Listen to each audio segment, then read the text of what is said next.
मनोज जरांगे पाटलांची ताकद एवढी मोठी आहे की या देशाचे पंतप्रधान एवढे लोक गोळा करू शकत नाहीत। एवढं हा माणूस एकदा बोलले की एवढे लोक येतात, म्हणजे इतकं मोठं एक नेतृत्व म्हणता येईल, इतकी मोठी राजकीय नेता होण्याची ताकद जरांगे पाटलात आहे। मग जरांगे पाटील राजकीय भूमिका का घेत नाही?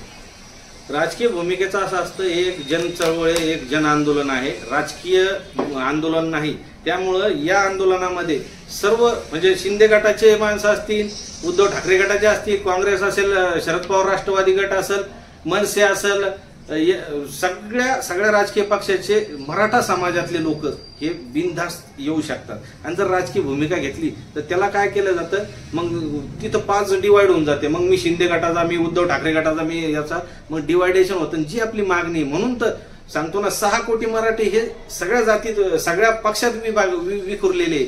म्हणजे मग हीच जी मागणी आहे किंवा ही जी मराठा आरक्षणाची मागणी आहे, ही सत्तेतल्या बसलेल्या लोकांना मागण्यापेक्षा आपण सत्तेत जाऊन डायरेक्ट मागणी पूर्ण करायला काय हरकत आहे? अण्णा हजारे साहेबांनी करू शकले असते। दिल्लीला त्यांनी एवढं जंतर मंतरला आंदोलन केलं, त्यांनी राजकीय पक्ष देशाचा काढू शकले असते। त्यांना लक्षात आलं की आपण एक समाज सुधारक आहोत, आपण एक उपोषणकर्ते आहोत, आपण जी मागणी मांडू ना त्याचा दम असला पाहिजे, राजकीय पक्ष नको। केजरीवाल यांनी केलं, 10-15 वर्ष सरकार भेटलं, काय करू शकले? काही नसतं। पण एखादं आंदोलन चालू आहे, ते संपलं, ते आंदोलन आहे तोपर्यंत ठीक आहे राहतो, पण नंतर ज्या वेळेला मराठा समाजाचे प्रश्न आहेत त्यावेळेला इथल्या सरकारकडे घेऊन जाण्यापेक्षा, सरकार जर तुम्ही बनू शकत असाल, तेवढी ताकद तुमच्यात असेल, तेवढं पाठिंबा तुमच्या पाठीमागा असेल, म्हणजे आज या घडीला पंतप्रधानाच्या सभेला एवढी गर्दी नसते, इतके कोट्यावधी मराठा बांधव सोबत येतात, मग एवढीच ताकद आहे तर मग ती ताकद योग्य जागेवर का वापरायला म्हणजे आपण पाठीमागे पाहतोय?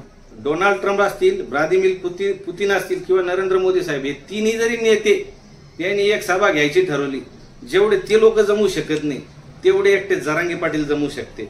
पण एक सांगतो साहेब, सामाजिक कार्य करत असताना समाज कार्यच केलं पाहिजे, राजकीय कार्यकर्त्यांनी राजकीयच कार्य केलं पाहिजे। जर फक्त जरांगे पाटील गेल्या 20 वर्षापासून मराठा चळवळीत आहे, त्यांची शेती इकली, गाडी घोडी इकली, स्वतःच्या शरीराची चाळणी केली, त्यांना फक्त एकच स्वप्न आहे, मराठा समाजाला आरक्षण द्या, ते कुणीही द्या। त्यांना राजकारणात जाऊन मिळवायचं नाही, तर त्यांना हे भांडून मिळवायचं आहे। आणि आम्हाला विश्वास आहे की देवेंद्र फडणवीस साहेब, नरेंद्र मोदी साहेब याच्यावर विचार करतील।